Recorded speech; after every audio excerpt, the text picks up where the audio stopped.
नमस्कार दोस्तों, स्वागत है आप सभी का आपके अपने YouTube channel Dhanraj short hand and computer training academy में। दोस्तों आज का हमारा डिक्टेशन है राजस्थान अधीनस्थ और मंत्रालय सेवा चयन बोर्ड दैनिक समाचार पत्र श्रुतलेख। टॉपिक या तो योगी या अखिलेश, गति शब्द 100 शब्द प्रति मिनट। तो आइए स्टार्ट करते हैं डिक्टेशन 3 सेकंड बाद। स्टार्ट। परिवर्तन शाश्वत है, नित्य है।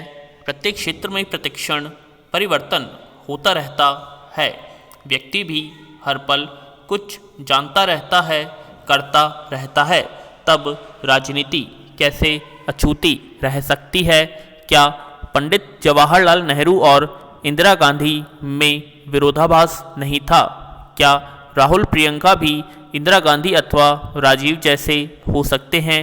फिर उत्तराधिकारी के रूप में न तो अखिलेश मुलायम सिंह हो सकते हैं, न ही मायावती कांशीराम। बस इसी परिवर्तन पर उत्तर प्रदेश विधानसभा के आम चुनावों का आधार होगा। स्टॉप। अर्थात जो अब तक नहीं हुआ वही होने वाला है। अपने संवाद हेतु कार्यक्रम के तहत पिछले दिनों उत्तर प्रदेश दौरे में जो कुछ देखने को सुनने को मिला उससे तो यही अनुमान लगता है। स्टॉप। इस दौरान प्रमुख शहर कस्बों में समाज के सभी वर्गों के लोगों से मुलाकात भी हुई। स्टॉप। लोगों ने खुलकर अपने मन की बात कही। पैरा। वाराणसी नया वैश्विक स्तर का पर्यटन स्थल बन रहा है। प्रधानमंत्री नरेंद्र मोदी द्वारा काशी कॉरिडोर के उद्घाटन ने एक नई लहर का संचार किया। सभी दूतावासों के कार्यालय यहाँ खुल जाएंगे। शहर का आधुनिकीकरण हो गया। स्टॉप। यही दृश्य जेवर हवाई अड्डा एवं कुशीनगर के बौद्ध धाम यात्रा केंद्र का हो चुका है। स्टॉप। इनके अतिरिक्त उत्तर प्रदेश में कई राष्ट्रीय परियोजनाओं पर कार्य हो रहा है।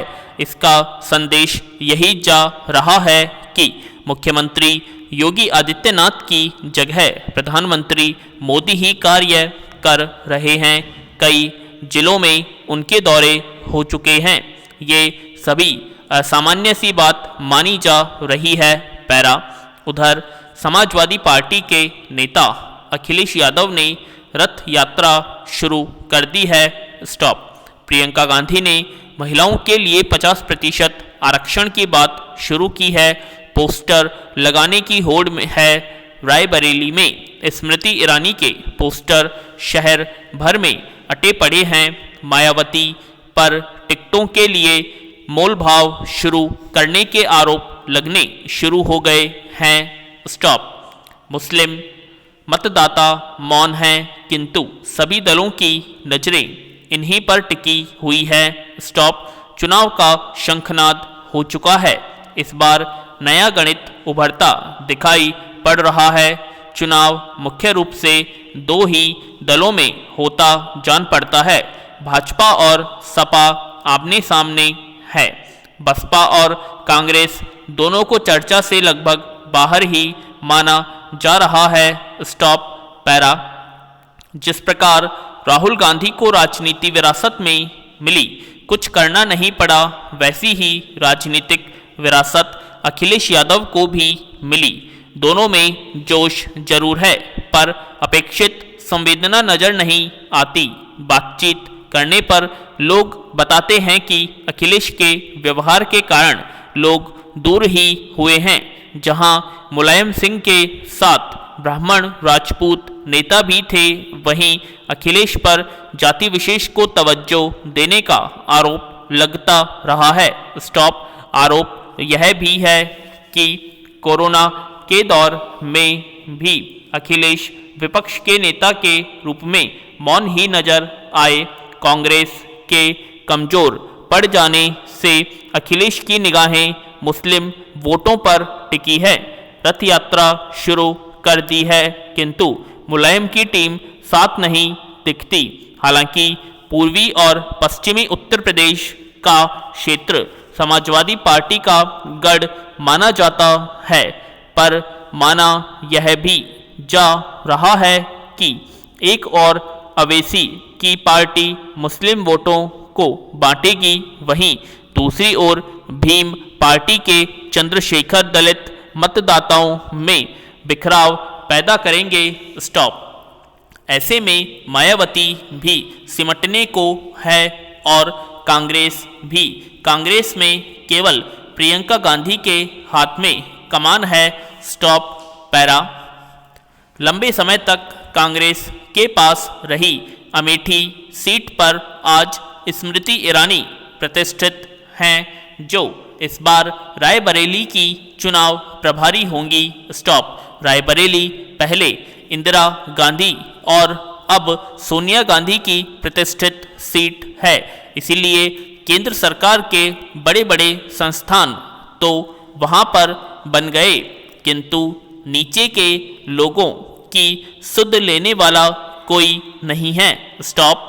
आप रायबरेली के बाजारों से गुजरें तो मेरी बात पर भरोसा हो जाएगा।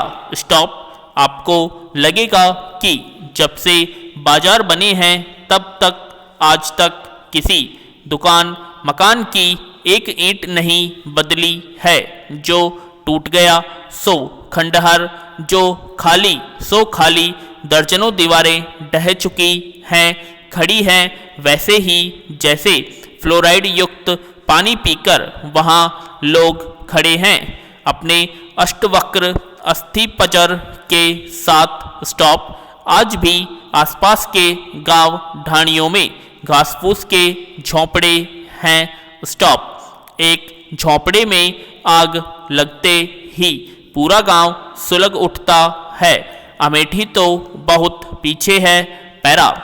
मायावती धूमकेतु की तरह राजनीतिक क्षितिज पर उभरी थीं। पैरा। उसी तेजी से राजनीतिक अवसान भी हुआ। मूर्तियां लगवा डाली सीट जीतने के पहले ही टिकट देने में।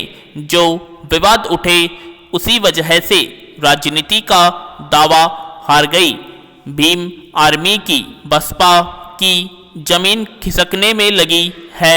ऐसे में अब उठने की संभावना बहुत अधिक नजर नहीं आती। लग रही यह है कि उत्तर प्रदेश में भाजपा और समाजवादी पार्टी के बीच ही मुकाबला होगा, बिना किसी लहर के। स्टॉप। पैरा। योगी आदित्यनाथ की छवि ईमानदार नेता की है। लोगों का कहना है कि भाजपा शासन में अपराध घटे हैं। सपा पर अपराधियों को पराश्रय देने के आरोप कम नहीं लग रहे। लगभग 20 तो ऐसे ठिकाने रियासत काल के थे जो सत्ता के बल पर स्वयं अपराधी भी थे और कुछ अत्याचारी भी। कुछ जेलों में हैं, कुछ सिमटकर मौन हो गए। इनमें से हर कोई तो समृद्ध है, बाहुबली है। आप देख सकते हैं कि इनके आसपास की सीटों पर दूसरा कोई नहीं जीत पाता। ये ही सत्ता के समीकरण भी तय करते हैं और मंत्रिमंडल में भी स्थान प्राप्त करने में सफल हो जाते हैं। स्टॉप। न्यायपालिका अपने फैसले देती रहती है। इस बार इनके तेवर ढीले पड़े हैं। स्टॉप। कुछ भाजपा की ओर देख रहे हैं, कुछ सपा की ओर। स्थिति अभी स्पष्ट नहीं है। पैरा। उत्तर प्रदेश में मुस्लिम आबादी लगभग 20% है। लगभग 3 दर्जन सीटों पर तो उनका बाहुल्य है। इनका अपना कोई बड़ा चेहरा नहीं है। ओवैसी का अस्तित्व नगण्य है। मुख्तार अंसारी और अतिक अहमद जैसे बाहुबली नेता तो इस बार जेलों में बंद पड़े।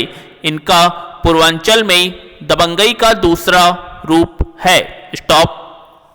अभी 25 विधायक हैं। इनमें बसपा के 5, कांग्रेस के 2 विधायक मुस्लिम हैं। लगभग 70 सीटों पर इस समुदाय के मतदाता 30% से अधिक हैं स्टॉप।